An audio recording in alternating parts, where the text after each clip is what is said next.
Okay, let's unpack this. Have you ever been scrolling online, maybe looking for a new course or some digital tool, and bam, an offer just jumps out that screams, act now or miss out forever? Oh yeah, that feeling, that sudden rush. Exactly, that incredible deal combined with a ticking clock. Well, today we're doing a real deep dive into a pretty fascinating business thing that just nails that exact feeling. The fire sale. You probably hear the term, right? Especially in online marketing circles. Yeah. But its origins are, well, actually quite surprising. It comes from a totally different kind of urgency. Definitely. And the way it works now, really clever stuff. Almost an art. So that's our mission for this deep dive. Figure out what it really is, unpack how it actually works, look at some honestly astonishing success stories, and maybe even sketch out a blueprint for how you, listening right now, could set one up. We're pulling all this from some really insightful source material we've got called Firesale Essence. And what's really fascinating here, and we'll definitely get into this, is how something born from, like, actual desperation, even loss, literally from misfortune, Right. how that evolved into such a slick, sophisticated marketing tool today.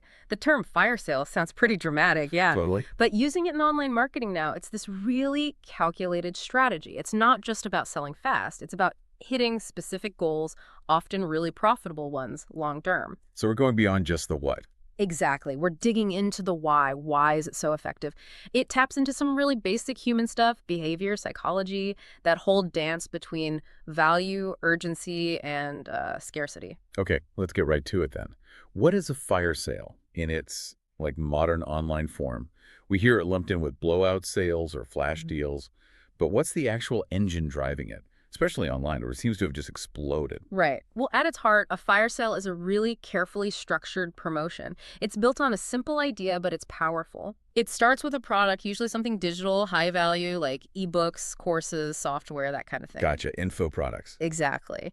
And it's offered initially at a super, super low price. Almost like, wow, can that be right? Okay, the hook. But, and this is the key twist, the thing that makes it a fire sale, that price doesn't just sit there. Nope. After a set time, often just a couple of days, the price goes up steadily, incrementally. Interesting. And the whole thing is strictly time limited, usually lasts maybe about 7 days. That's pretty common. And then Okay. it's over. Offer terminated, gone forever. That hard stop is critical. Wow. Okay, so it forces your hand. Totally. Like our source gives a good example. Imagine a bundle of premium marketing ebooks. Days 1 and 2, maybe it's just $27. Super cheap for premium stuff. Right. Then days 3 and 4, boom, it jumps to $47. Days 5 and 6, maybe $67. Then when the sale ends, maybe it settles at $87, or it just vanishes completely. So it's that rising price plus the deadline. That's the core. Absolutely central. It's not just a discount. It's like a dynamic event you have to catch at the right time. Okay, this is where it gets really interesting for me, the real deep dive part. Why does this simple idea, escalating price, hard deadline, work so well globally? It's not just a small-time tactic, it's huge. What human button does it push? What instinct? It's pure psychological leverage, really. The main driver, like our source points out, is that powerful fear of missing out. FOMO, but specifically on a great bargain. Okay. It's not just, oh, that's nice, it hits something deeper. We're just wired to want a deal. But even more, we hate losing something. That was a version, right. Exactly, that's the term psychologists use. We're way more motivated to avoid losing something than we are to gain something of equal value. So you see this amazing deal, you know it's going to vanish or get more expensive literally any minute. That potential loss feels real, immediate. Yeah, you can almost feel the money slipping away if you wait. Precisely. And that urge to avoid the loss, combined with, let's be honest, our tendency to impulse buy, that just makes you act. Even for stuff you don't need right now.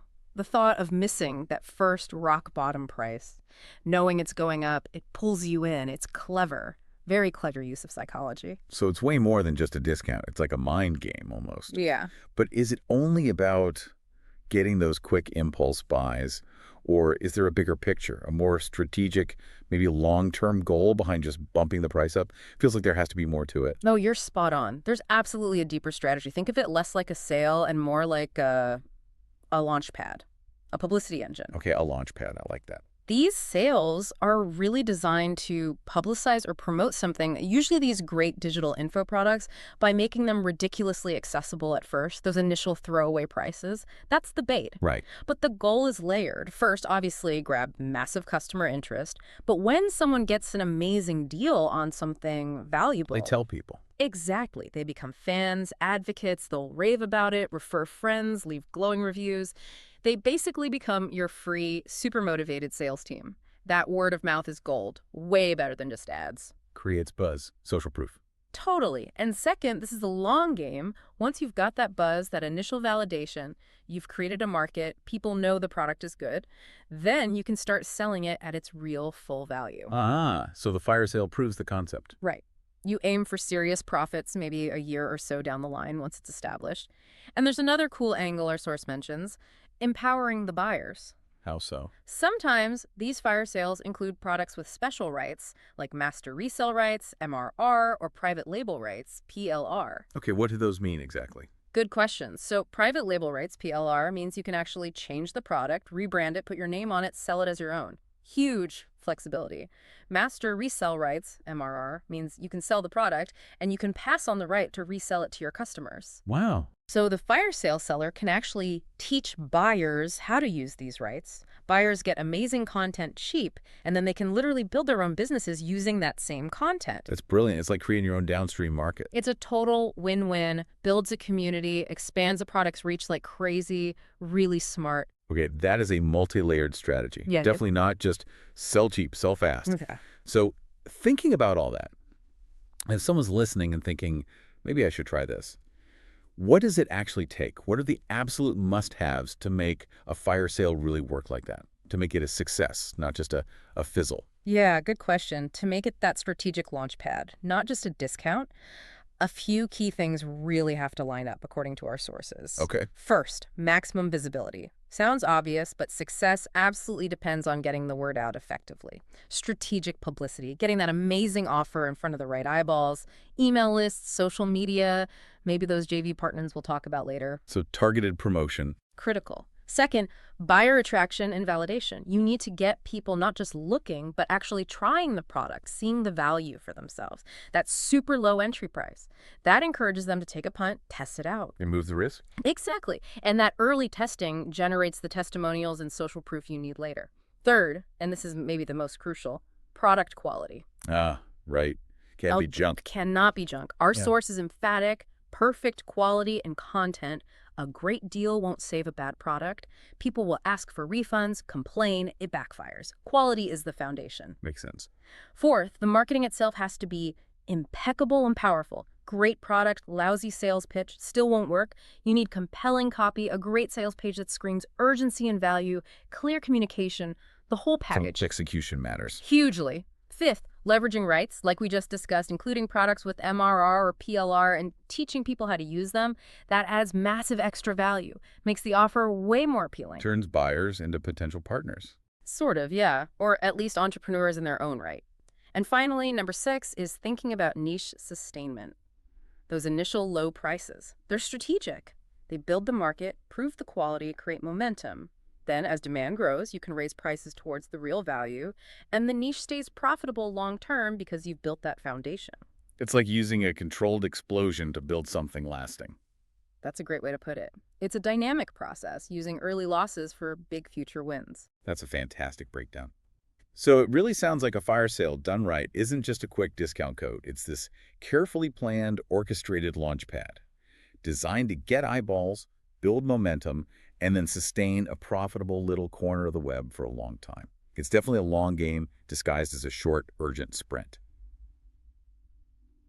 Right, now that we've got the mechanics down, how they play on our psychology, let's get into some real stories.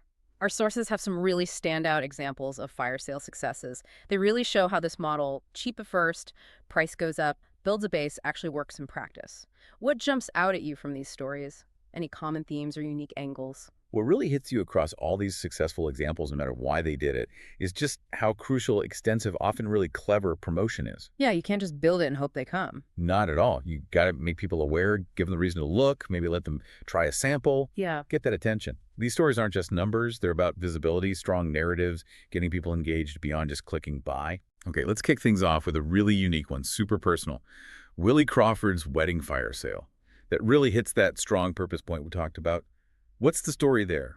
What did he offer, and why was it so memorable? Ah, Willie Crawford. That's a classic, truly inspiring example of personal need meeting sharp business thinking. His daughter gets engaged, wedding plans are underway, and Willie realizes this is going to be expensive. Really expensive. I can imagine. So instead of, getting a loan or tightening his belt, his entrepreneurial brain kicks in. He decides to launch the wedding fire sale. Our source calls it maybe the biggest marketing ever witnessed on the internet. Wow, high praise. It might be a bit hyperbolic, but the scale was immense. He offered, and this is key, real great stuff at an unimaginable value. Not just one thing. It was a massive package for internet marketers. Like what kind of stuff? Okay, get this. Software apparently worth over $4,500, even unreleased versions. Exclusive resale rights to products. MP3 trainings, access to paid membership sites, full courses, tons of ebooks. An entire business in a box, almost. Pretty much. A complete toolkit to build an online marketing strategy. And he offered all of this at a throwaway price, but crucially only for a very short time. Intense urgency. And it worked. Funded the wedding. The story implies it was a huge success, providing immense value and presumably raising the needed funds. It showed how a fire sale could be this powerful, fast solution for a specific, big financial need while also delivering incredible value. That's fantastic. Personal purpose driving strategy. Okay, another really compelling one, Dr. Mani from India. His cause was arguably even more profound. What was his mission, and how did a fire sale help him achieve something so philanthropic? Dr. Mani's story is truly moving. It shows how fire sales can go way beyond just profit, hitting a deep humanitarian chord. He's a heart surgeon in India. Okay. And his dream, his life's work, is to cure kids born with heart problems, especially poor kids who can't afford the care. Wow, that's a huge mission. Huge. And he realized he needed a steady, significant income like 6 figures to really make a dent. So he decided to build that through an online information business. Using his expertise online. Exactly. His fire sale wasn't just selling random stuff. It was tied to his purpose.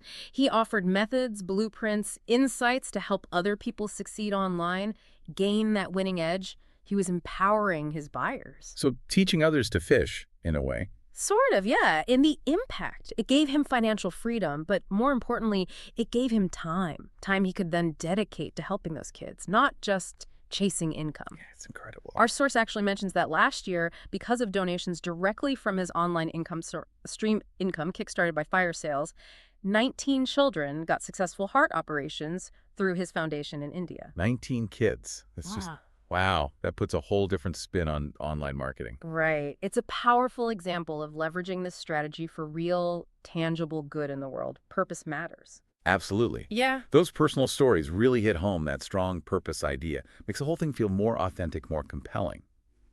But okay, fire sales aren't always about weddings or charity. What about pure financial drive? Any examples of people just using this model to make serious cash fast, showing the raw profit power? Oh, definitely. The model is frequently used for straight-up financial gain, often with incredible speed. Take the trio, Gopala Krishnan, Vince Tan, and Melvin Eng back in 2007. Okay. Their goal was super specific. Make enough money to attend a big U.S. seminar later that year. Clear financial target. Right. In 1 week, they pulled in about $69,000. 69 grand in a week. That offer was massive, like 100 master resale rights products plus another 118 PLR products, just a huge vault of content.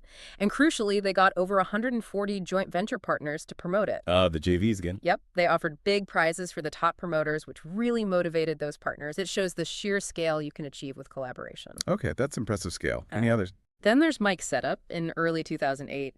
He had this sudden setback, lost his bank card, lost $7,000. Ouch. But remarkably, his fire sales covered the entire loss.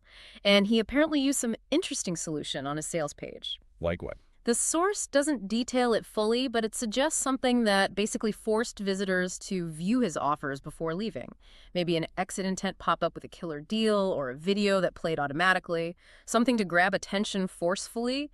That was key to his success, apparently. Maximizing engagement. Clever. And profitable, sounds like. And one more, Edmund Lowe. He was known for running these week-long fire sales, consistently adding extra bonus products to each package to boost the value. Sweetening the pot. Exactly. His third fire sale made $42,000 in a week. His fourth, even better, $48,000 in the same time frame. It just shows the repeatable financial power if you nail the formula. Great bundle, clear deadline, strong promotion. Okay, the numbers are definitely compelling. It really sounds like this strategy has some history. Who were the early players, the people who kind of shaped this idea, maybe even coined the term? Yeah, the concept didn't just appear overnight. Our sources point to a few key figures. There was Ron Plumfeet. Apparently, whenever he needed cash quickly, he'd run these snazzy promotions. Snazzy. I like it. His thing was bundling products with different price points together and selling the whole lot for one low price for a limited time really amplified the perceived value. Smart bundling. Then there's Mike Filsheim, a big name. He ran a major product sale years ago that made him a lot of money in a short burst. And here's a cool connection. Go on. Jeremy Burns bought one of Mike Filsheim's products, saw its value, probably had resale rights. He then used that same product in one of his own sales. And it was during that sale, Burns' sale, that he apparently used the term fire sale for the first time in this online marketing way. No way. So Burns coined it, using Filsheim's product. Seems that way, according to the source. Shows that direct lineage, and you absolutely have to mention Russell Brunson. Of course. The Grinch guy. That's the one. His marketing Grinch fire sale around Christmas a few years back was legendary, humongous success. He gave away like 10 products for one tiny price. Wow. That combo catchy theme, insane value, holiday timing, scarce, it just exploded. These guys really showed what was possible and helped define the model. So listening to all these stories, the personal, the philanthropic, the purely financial, the pioneers, Yeah. what's the big takeaway? If someone's thinking, okay, I want to launch one, what are the absolute golden rules from these examples? The threads are really clear when you look at them all together. It boils down to three main things. First, have a valid, compelling reason. Whether it's a wedding, a charity, a seminar, or even just, I need cash fast, that purpose makes it authentic, relatable. It gives it a narrative. It makes sense. People connect with stories. Totally. Second, sell high-quality, ideally uncommon stuff at a truly attractive price. Value is non-negotiable. It can't just be cheap. It has to be worth way more than the asking price. Generic freebies won't cut it. Quality matters, even with discounts. Absolutely. And third, get creative and strategic to make it a super hit. Don't just copy others. Find unique angles, use powerful marketing, build those JV partnerships, maybe run contests, make it an event people talk about. It's about standing out and delivering that knockout value proposition. Okay, that's a great summary. Very inspiring. So if the story's got you fired up, how do you actually do it? Let's get practical. How do you go from great idea to live fire sale? And actually, before we build the blueprint, our sources mentioned the origin of the term itself. Where did fire sale even come from? It sounds so dramatic. It does, and the origin is pretty much exactly what it sounds like. Quite literal, actually. Really? Like actual fires? Yeah, it originally came from households that had, literally suffered a fire. They try to sell off whatever possessions were damaged, but maybe salvageable, smoky furniture, slightly burnt goods, that sort of thing. Wow, okay. Try to get something back. Exactly. Selling it off super cheap, quickly, just to recover some value from the loss. It was about necessity, desperation. Makes sense. Over time, the meaning broadened out. Now, it pretty much means any sale where goods are heavily discounted, usually because the seller needs cash fast, maybe facing bankruptcy, clearing old stock urgently, that kind of pressure.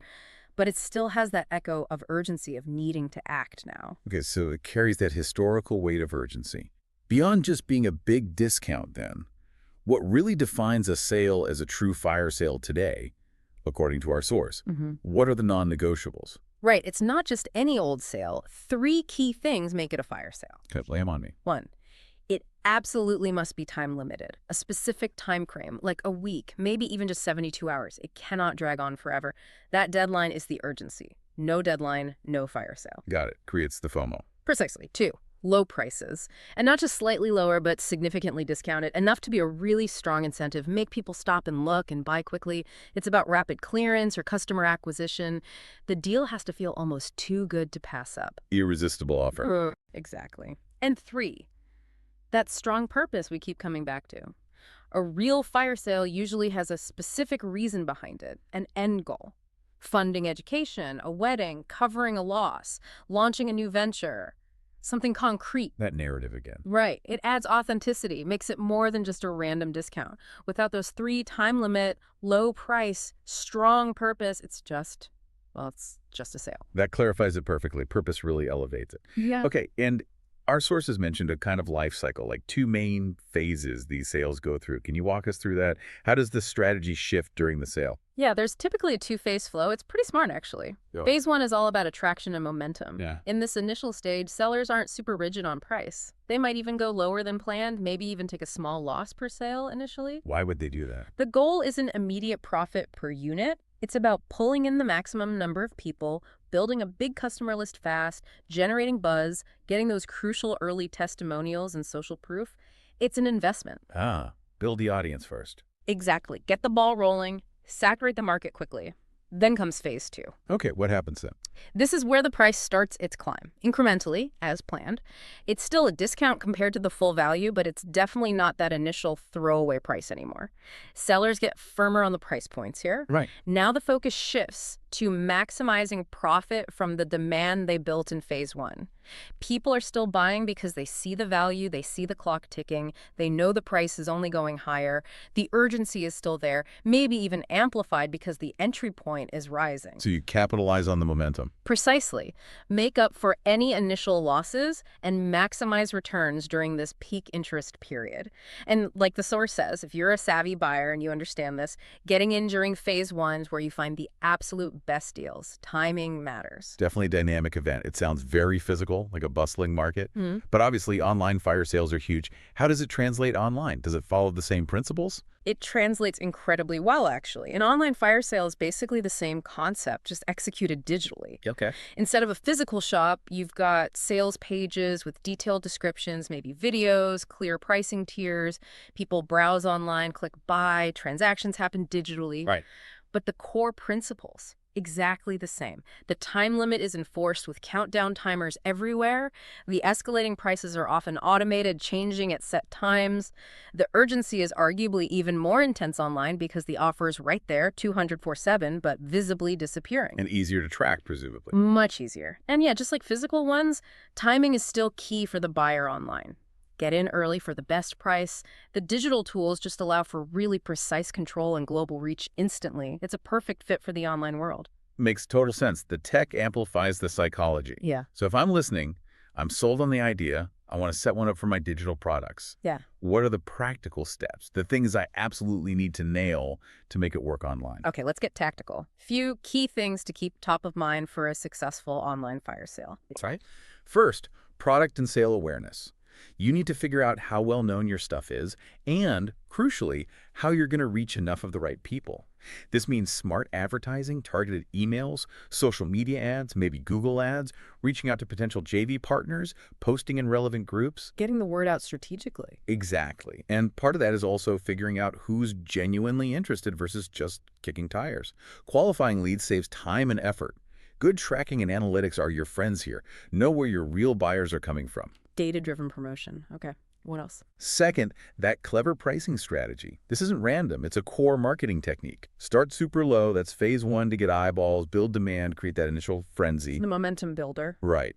Then, once you've got that buzz, start the planned price increases phase two. People will still buy because it's still a deal compared to the full price. The value is established and the urgency is real. Let's say your product is normally $200. You might start at $27, then $47, $67, maybe $97. Each jump pushes procrastinators over the edge, creates multiple little deadlines within the main one. Exactly. And maybe after the main fire sale, you might even offer it again later at a slightly lower than full price to catch stragglers, repeating a mini cycle. It's about optimizing over time. Smart. Very psychological. And the core takeaway here, the source puts it really simply. You don't need to be a rocket scientist to profit from this.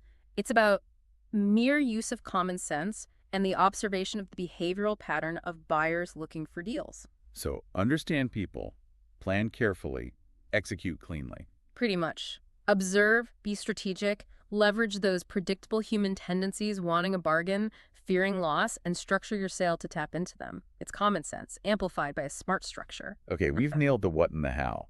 We know the mechanics, the psychology, the history, the blueprint. But now let's talk about making it unique. making it a super success. Like, those stories are sources mention people pulling in six figures in just days from these intense week-long events. Yep. What's the secret sauce? What are the ideas that take a fire sale from good to absolutely phenomenal? Right. Moving from basic execution to sure-shot success, as the source puts it. One of the biggest levers, often underused by beginners, is profitable joint ventures, JVs. We touched on those. Explain a bit more how they work in this context. So JVs are basically strategic partnerships. You team up with other marketers, people who have their own email lists, their own audiences. Fire sales are actually very easy to form as a joint effort Why easy? because the structure is clear, the timeline is short, and the potential payoff is huge for everyone involved. It saves each individual marketer a ton of time and money compared to going it completely alone, creating products, building the sales pages, running all the ads. Sharing the load. Exactly. And many experienced marketers see creating or promoting a good fire sale as a great one-time investment for potentially massive future returns, often through commissions. Because the income potential is so high. Precisely. If you, as the fire sale creator, put together an offer that's genuinely irresistible, amazing products, great price, clear urgency, and you offer your JV partners a good commission. They're motivated to promote it hard. Absolutely. They just need to send some well-written emails to their list, people who already trust them, and if the offer converts well, they get a big slice of the revenue. It's a win-win-win. The customer gets a great deal, the JV partner makes commissions, and you get massive reach you couldn't possibly achieve alone. So finding good JV partners is key. Critical for scaling big. You need to pitch them well, show them the numbers, make it easy for them to promote. Okay, so partnerships are huge. But what about the product itself? Does anything sell if the price is low enough and you have enough JVs pushing it? Or is quality still king, even in a fire sale frenzy? Quality is absolutely unequivocally still king, maybe even more important in a fire sale, Really? Why more?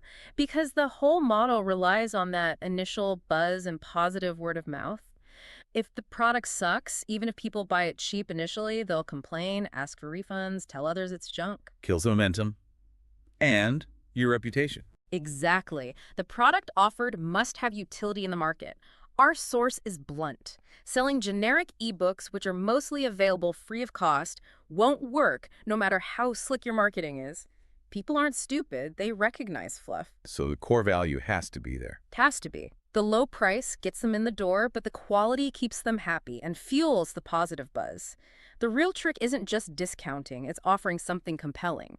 Maybe exclusive bonuses, unique training, access to something they can't get elsewhere. That's what makes them buy your fire sale bundle. Making unique, not just cheap. Precisely. And maybe run promotions around it, contests, coupons, games, prizes. Get people involved, make it fun, make it an event. That boosts engagement and profitability way beyond just a simple discount. Got it. Value and engagement. Okay, what about inventory? Those super successful examples often bundled a lot of products. What if I've only got one main product? How do I create that irresistible high-value bundle feel without having a huge back catalog? That's a really common hurdle. You're right, the most successful fire sales often feature a great combination of products at a throwaway price. That bundle effect is powerful. So what's the workaround for a single product seller? The main strategy is to purchase products that come with resale rights. We talked about PLR and MRR. Buy other people's stuff to bundle. Exactly. You acquire the legal right to sell those products as part of your package. It might take a bit of upfront investment. The source suggests maybe $500 to $1,000 could get you a decent starting inventory, but it lets you instantly create a high-value bundle around your core product. Where do you find these products? There are specialized websites dedicated to PLR and MRR products. Sometimes you can even find decent ones listed on places like eBay, and often they don't cost much compared to the value they add to your bundle. So you curate a package. Right. You become a value curator, bundling your unique product with other relevant, high-quality resources you have the rights to sell. It instantly makes your offer much bigger and more appealing. That's a clever way to bulk up the offer. Okay, circling back one last time. Why does this whole thing work so well? Why do fire sales grab so much attention? What's that core magnetic pull for both the buyers and the JVs? It really all comes back to those fundamental human drives, amplified by the fire sale structure. First and foremost, it's the great bargain. People love feeling like they're getting a steal. It's universal. Can't argue with that. Then, because the bargain is tied to a deadline and escalating prices, it creates a powerful appreciation for scarcity. Even if someone doesn't need it now, knowing it's disappearing or getting more expensive makes it feel more valuable, more desirable. We value what's scarce. The limited edition effect. Exactly, which leads directly to impulse buying. That combination of a great deal and scarcity short circuits rational thought sometimes. People think, wow, save $100, gotta grab it now, even if they weren't planning on buying anything. The deal itself becomes the justification. The thrill of the chase, almost. Kind of. And this can even create induced demand. If lots of people are buying on impulse, maybe people who don't strictly need it. It makes it seem even more popular and scarce for Yeah. those who actually do want or need it. You got it. It creates this feedback loop. Everyone's buying this. It must be amazing. It's running out. That just pushes total sales even higher. It's a fascinating psychological snowball effect. It really is all about understanding how people tick. So the takeaway is clear. Be creative, be strategic, know your audience, leverage partnerships, offer real value, and tap into that urgency. That seems to be the path to fire sale success. Tag outro. Wow, okay, that was a serious deep dive into fire sales. We went from their pretty dramatic literal origins with actual fire-damaged goods Yeah, quite the backstory. all the way to these incredibly sophisticated online marketing machines designed for launching products and building businesses. We covered the psychology, that powerful FOMO and loss aversion, and saw amazing real-world stories from funding weddings to supporting major charities. Incredible range of application. Absolutely. So, for everyone listening, you've definitely got the shortcut now. You're well informed about this really dynamic corner of the online world. We hit the key points. That time-limited, low-price, strong purpose structure, the psychology of urgency, the absolute need for quality, smart promotion, and leveraging those JVs. It's a whole ecosystem. It really is. And thinking about all this, it raises a bigger question, doesn't it? In a world just flooded with information, endless offers grabbing for our attention, how could we maybe apply these core fire sale principles, that mix of real value, perceived scarcity, and that urgent call to action beyond just selling products? Interesting. Like where else? Well, maybe in areas where we want to spark rapid interest or mobilize people quickly for a cause or even encourage faster learning or adoption of new habits or ideas. Could that same structured urgency work elsewhere? Something to think about. That is a really fascinating thought. Where else could that focused urgency create a big impact? Definitely something to mull over. Well, thank you for joining us on this deep dive. Until next time, keep exploring, keep learning, and maybe, just maybe, keep an eye out for those cleverly designed fire sales. Now you know exactly what makes them tick.